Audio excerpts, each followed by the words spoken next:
children's author, and I write books related to war, such as D-Day Dog, Over the Line, and Armistice Runner. I like writing about war. I'm interested in war, and I've come here today this is the War Memorial at Copley Village, which is near where I live in Halifax. And if you see around us, there's a lovely church and some beautiful woods. And I thought this would be a good place to film an assembly just to speak a bit about Remembrance Day. And really to talk about Remembrance Day and Remembrance Sunday, and to look at not only the War Memorial here, but the names that are written on it. If you come around this side, you'll see the names of some of the men who were killed in the First and Second World War, who came from this area. And in your area, I'm sure you know, there will be war memorials, remembering those people who gave their lives for their country in the armed forces. And I suppose one of the questions that I ask myself on a day like this, and the question is, why do we wear the poppy? Why do we mark Remembrance Day? Why do we have a minute's silence? And I think I do ask myself that question, and I think it's good to ask that question just to remind myself every year why Remembrance Day is really important to me, and why we do it. And I do get asked a lot in schools. I get asked a lot about, why do I write about war? War is a horrible thing, so why do I like war so much? And that's something I always said. I don't like war. War disturbs me. War is horrible. War is an awful thing. So why do I write about it? And that's my first reaction. But I've got to answer the question, because it's true. I do write books about war. I do wear a poppy on Remembrance Day. I do a minute and 2 minute silence, and it's really important to me to think about it. And I suppose I have to ask myself, why do I write books about this? If children are going to ask me why I write books like this, every time I write a book like this, I have to ask myself that question. And I suppose the answer is, I am fascinated by war. I'm fascinated by the what, the who, the why, the how, and I suppose I'm not fascinated by the tanks and guns and aeroplanes and the machines of war and the killing and death. I'm kind of interested in the people. I'm interested in why someone would go to war, why someone would put their life on the line for their country. And I think that for me is when I wear the poppy, and when I do the minute silence, I think about individuals. And I think that's why I write books about individuals. This is about a young man who was a paratrooper called Emil, and a dog, Glenn, who parachuted with him. And this is about real footballers, including Grimsby, Chelsea, Huddersfield, Liverpool, England players who gave up being footballers and went to fight in the First World War. And I thought for the rest of this video, I could tell you a bit about some of the characters from my book, and why I find them interesting, and why I want to write stories about them, and why, I suppose, help me understand why I think Remembrance Day and Remembrance Sunday are really important.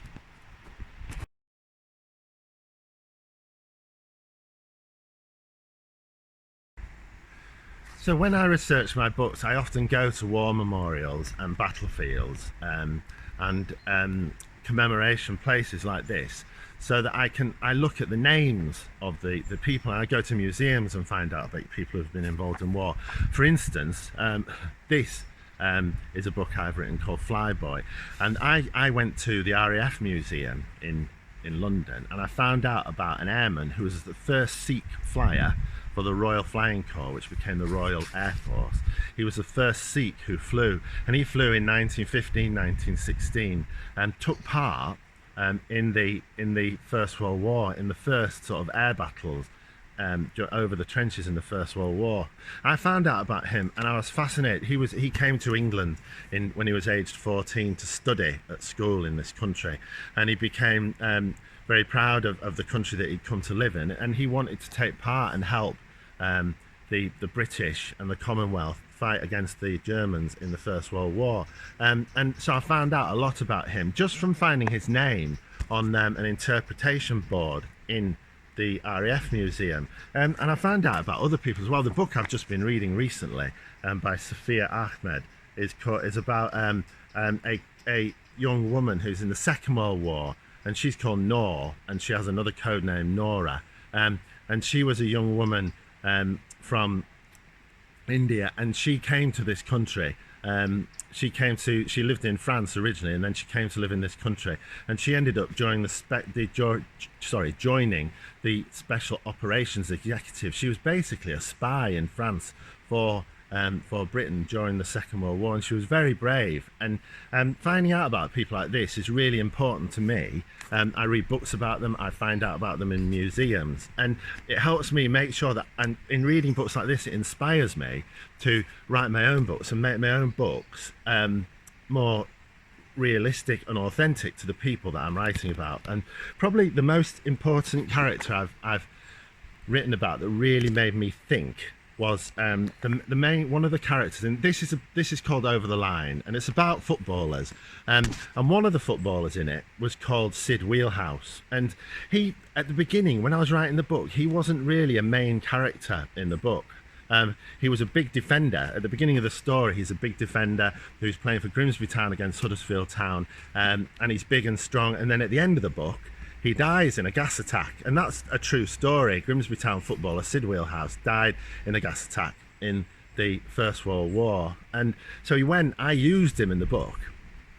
I used him as a character to show that a big strong man can be laid low by war and can be killed. And when I was researching the book, I went to his grave, Sid Wheelhouse's grave, and I stood at his grave in France. And when I was standing there, I realised that I'd not done him justice. All I'd done is big strong man in a football shirt, big strong man dying in an army uniform, and I knew I'd done it wrong. I knew I'd got it wrong. And by visiting his grave, it made me realise that I had to find out more about him. Now, earlier in this talk, I was talking about how I like to understand the people that I'm writing about. I like to understand why the names on here, why on that war memorial, why did those people go to war? What choices were they making? And so I did a bit of research into Sid, and I discovered he didn't just go to war. He didn't have to go to war when he went, because at that time there was enough soldiers and people weren't being forced to go and fight in the First World War. He chose to go to war. He lived in a town called Grimsby.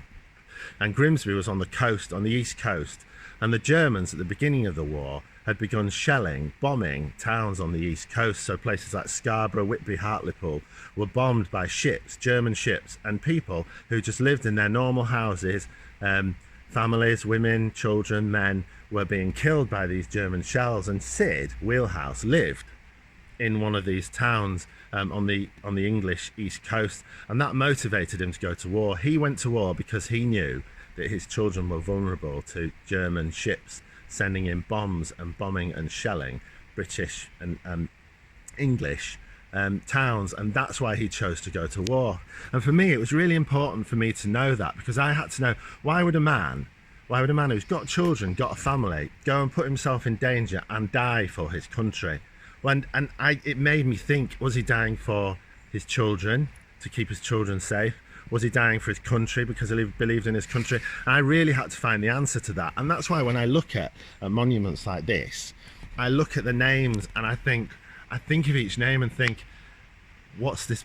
Why did this person go to war? Why did this person give their life? And usually, I find with all the books I've written, usually there's a very personal reason and a strong reason that really makes me understand why, first of all, we have to understand them, but why we have to remember them and remember what they did for this country, for their communities and for their family.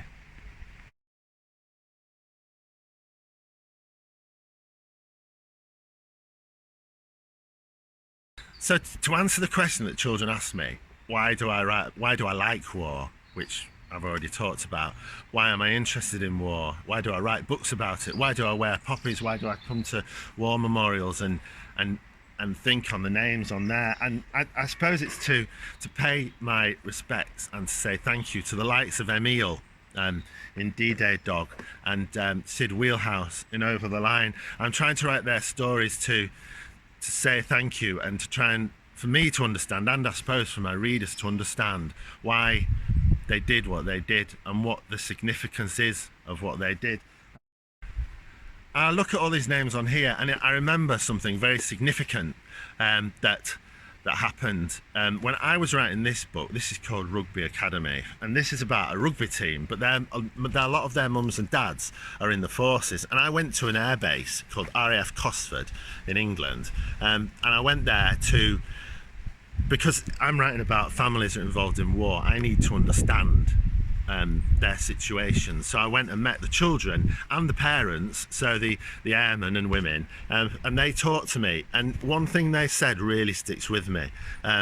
They said they're in the forces, so the Air Force, the Navy, the Army, and they put themselves in harm's way for the good of this country. That is what they said to me, and I think that really struck home. In fact, I wanted to call one of these books In Harm's Way, but that didn't happen in the end. But I think it's really important to understand that our soldiers now and our soldiers in the past, for the reasons of the government and the national desire at the time, put themselves in harm's way for us, defended us against tyranny, like in the Second World War and other situations. The British Army still is involved in a lot of actions to protect people in other countries all over the world, and involved in things which will hopefully make this world a better world. And I think it's really important for me, when I'm thinking about these things, that these people put themselves in harm's way. These people died for this country, and that is what I think about when I am writing my books, and when I'm talking to children about that. I like to stress that. One of the things I think it's really important to think about when we have the minute's silence, but particularly when we wear the poppy, is to think about what the poppy is for. So the poppy is, we buy poppies, and that money goes to a charity called the Royal British Legion. And I think it's really important to think about what happens to that money.